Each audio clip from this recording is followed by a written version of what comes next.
ನಮಸ್ತೆ ಅಕ್ಕ. ನಾನು ನಿರ್ಮಲ ವಿವೇಕ್, ದಾವಣಗೆರೆಯಿಂದ. ಗೀತಾನಿಧಿ ಎಂಬ ವಿಚಾರವಾಗಿ ನನಗೆ ತಿಳಿದಿದ್ದನ್ನು ಹಂಚಿಕೊಳ್ಳುತ್ತೇನೆ. ಶ್ರೀಮದ್ ಭಗವದ್ಗೀತೆಯೇ ಒಂದು ನಿಧಿಯ ಭಂಡಾರ. ಅದನ್ನು ಹೆಚ್ಚು ಹೆಚ್ಚು ತಿಳಿದು ಓದಿದರೂ ಇದೆ. ಅದು ಓದಿದವರ ಮನಸ್ಸಿಗೆ ಯಾವ ಯಾವ ಭಾವನೆಗಳು ಮೂಡುತ್ತದೋ, ಪರಿಣಾಮ ಬೀರುತ್ತದೋ ಅದೇ ತರಹ ನಿಧಿ ಎಂದುಕೊಳ್ಳಬಹುದು. ಸ್ವಾಮಿ ವಿವೇಕಾನಂದರ ಮಾತು.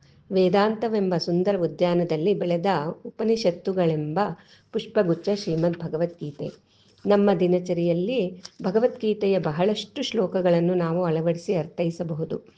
ಗೀತೆಯ ಮೊದಲ ಶ್ಲೋಕ ಧರ್ಮಕ್ಷೇತ್ರೇ ಕುರುಕ್ಷೇತ್ರೆ. ಧರ್ಮ ಎಂಬ ಪದದ ಪ್ರಾರಂಭ ಮಾಡಿ ಧ್ರುವಾನಿ ತಿರ್ಮಮ, ಕೊನೆಯ ಪದ ಮಮ ಎಂದಿದೆ. ಇವೆರಡೂ ಸೇರಿದರೆ ಮಮ ಧರ್ಮವಾಗುತ್ತದೆ. ಅದೇ ಸ್ವಧರ್ಮ.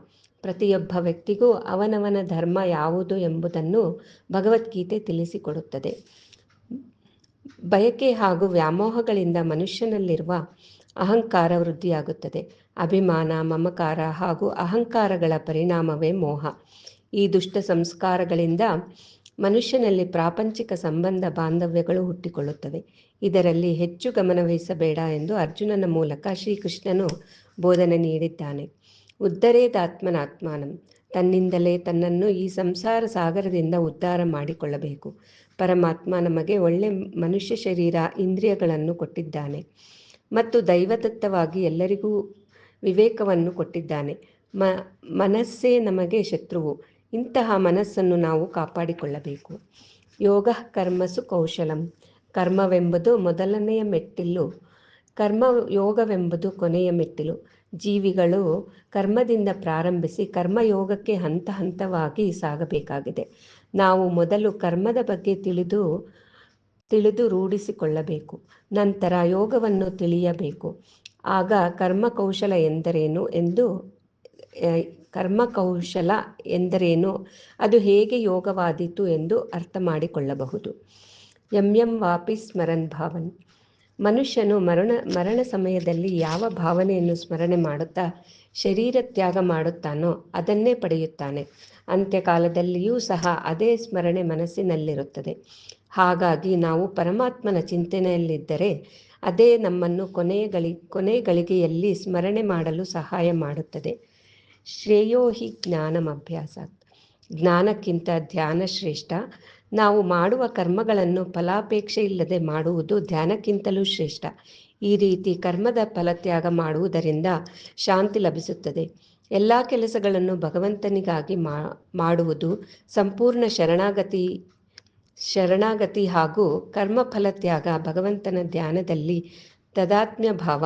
ಈ ಮೂರೂ ಮಾರ್ಗಗಳಲ್ಲಿ ಯಾವುದನ್ನು ಅನುಸರಿಸಿದರೂ ನಾವು ಭಗವಂತನನ್ನು ಸೇರಲು ಸಾಧ್ಯವಾಗುತ್ತದೆ. ಮನಃ ಪ್ರಸಾದ ಸೌಮ್ಯತ್ವಂ.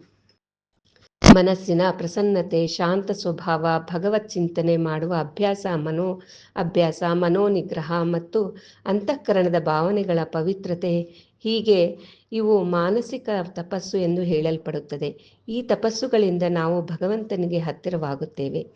ಓಮಿತ್ಯೇಕಾಕ್ಷರಂ ಬ್ರಹ್ಮ.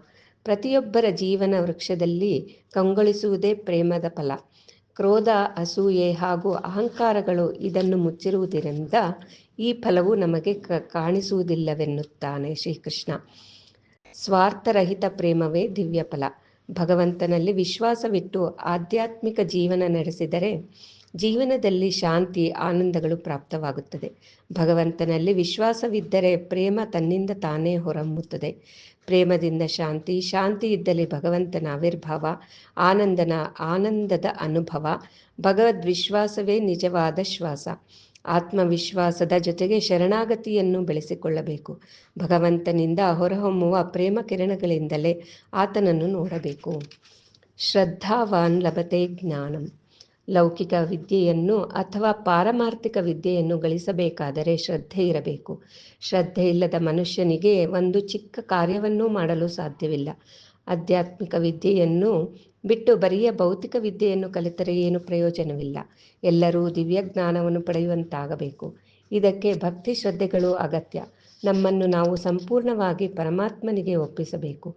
ದೇವರು ನಮ್ಮಿಂದ ಬೇರೆಯಲ್ಲ ಎಂದು ಗುರುತಿಸುವುದೇ ಸತ್ಯದ ದರ್ಶನ. ಭಕ್ತ್ಯಾ ತ್ವನನ್ಯಯಾ ಶಕ್ಯಃ. ಕೇವಲ ಅನನ್ಯ ಭಕ್ತಿ ಮತ್ತು ಅರ್ಪಣಾ ಭಾವನೆ ಇಲ್ಲದಿದ್ದರೆ ಯಾವುದೇ ಕಾರ್ಯಗಳು ಪರಿಪೂರ್ಣವಾಗಲಾರದು. ಮತ್ಕರ್ಮ ಕೃನ್ಮತ್ಪರಮು. ಯಾರು ತಮ್ಮ ಜೀವನದಲ್ಲಿ ನಿರಂತರ ಸತ್ಕರ್ಮಗಳನ್ನೇ ಮಾಡುತ್ತಿದ್ದು ತನ್ನ ಗುರಿ ಆ ಪರಮಾತ್ಮನ್ ಮಾತ್ರವೇ ಎಂದು ನಂಬಿ ಅನನ್ಯ ಭಕ್ತಿಯುಳ್ಳವರಾಗಿ ಪ್ರಾಪಂಚಿಕತೆಯ ಯಾವ ಆಸೆಯೂ ಇಲ್ಲದೆ ಪ್ರಾಣಿಯಲ್ಲಿಯೂ ವೈರವಿಲ್ಲದೆ ಇರುವರೋ ಅವರು ಭಗವಂತನಲ್ಲಿ ಸೇರುತ್ತಾರೆ ಎಂದು ವಿಶ್ವರೂಪ ದರ್ಶನ ಕೊಟ್ಟ ಭಗವಂತ ತಿಳಿಸಿದ್ದಾನೆ. ಭಗವಂತನ ಅನುಗ್ರಹ ಪಡೆಯಲು ವಿಶೇಷವಾಗಿ ಏನೂ ಕಷ್ಟಪಡಬೇಕಾಗಿಲ್ಲ. ಆತನಲ್ಲಿ ದೃಢಭಕ್ತಿಯೊಂದಿದ್ದರೆ ಸಾಕು. ನೀನ್ಯಾಕೆ, ನಿನ್ನ ಹಂಗ್ಯಾಕೋ, ನಿನ್ನ ನಾಮದ ಬಲವೊಂದಿದ್ದರೆ ಸಾಕೋ ಎನ್ನುವ ದಾಸವಾಣಿಯಂತೆ ಭಕ್ತರ ಭಕ್ತಿಗೆ ಒಲಿದು ಅನುಗ್ರಹಿಸುತ್ತಾನೆ. ಜೀವನದ ಧರ್ಮವನ್ನು ಬೋಧಿಸುವ ವಿಷಯದಲ್ಲಿ ಗೀತೆಗೆ ಸರಿಸಾಟಿಯಾಗಬಲ್ಲ ಗ್ರಂಥವಿಲ್ಲ. ಶ್ರದ್ಧೆಯಿಂದ ಕೂಡಿ ಸರ್ವಕರ್ಮಗಳನ್ನು ಭಗವಂತನಿಗೆ ಅರ್ಪಿಸಿ ಅಸೂಯಾರಹಿತರಾಗಿ ಭಗವದ್ವಾಣಿಯನ್ನು ಪಾಲಿಸುವವರು ಕರ್ಮಬಂಧನದಿಂದ ಮುಕ್ತರಾಗುತ್ತಾರೆ. ತಚ್ಚ ಸಂಸ್ಕೃತ್ಯ. ಭಗವಂತನ ರೂಪವನ್ನು ನೇರವಾಗಿ ಕಂಡ ಅದೃಷ್ಟವಂತ ಅರ್ಜುನ ಪುನಃ ಪುನಃ ಸ್ಮರಿಸಿಕೊಂಡು ವಿಸ್ಮಯಗೊಂಡ. ನಾವು ಪರಮಾತ್ಮನ ವಿಭೂತಿಗಳನ್ನು ಪುನಃ ಸ್ಮರಿಸಿಕೊಳ್ಳುತ್ತಿರಬೇಕು. ಭಗವಂತನ ಕೃಪೆಯೊಂದು ದೊರಕಿದರೆ ಅಸಾಧ್ಯವೆಲ್ಲವೂ ಸಾಧ್ಯವಾಗುತ್ತದೆ. ದೃಢಭಕ್ತಿಯನ್ನು ಹೊಂದಿರುವ ಭಕ್ತರ ಲಕ್ಷಣಗಳನ್ನು ತಿಳಿಸಿ ಸಮಸ್ತ ಜಗತ್ತಿನ ಕಲ್ಯಾಣವನ್ನು ಸಾಧಿಸಿದೆ. ಅತ್ಯಂತ ಸರಳ ಹಾಗೂ ಮಹತ್ವದ ಮಾರ್ಗವನ್ನು ಜನರಿಗೆ ಬೋಧಿಸಿದ ಉತ್ತಮ ಕೃತಿ ಶ್ರೀಮದ್ ಭಗವದ್ಗೀತೆ. ಇನ್ನೂ ಬಹಳಷ್ಟು ವಿಷಯಗಳು ಇದರಲ್ಲಿ ಇವೆ. ನಾನು ಓದಿದ ವಿಷಯಗಳನ್ನು ಸಂಗ್ರಹ ಮಾಡಿ ನಿಮ್ಮಲ್ಲಿ ಹಂಚಿಕೊಂಡಿದ್ದೇನೆ. ಧನ್ಯವಾದಗಳು ಅಕ್ಕ.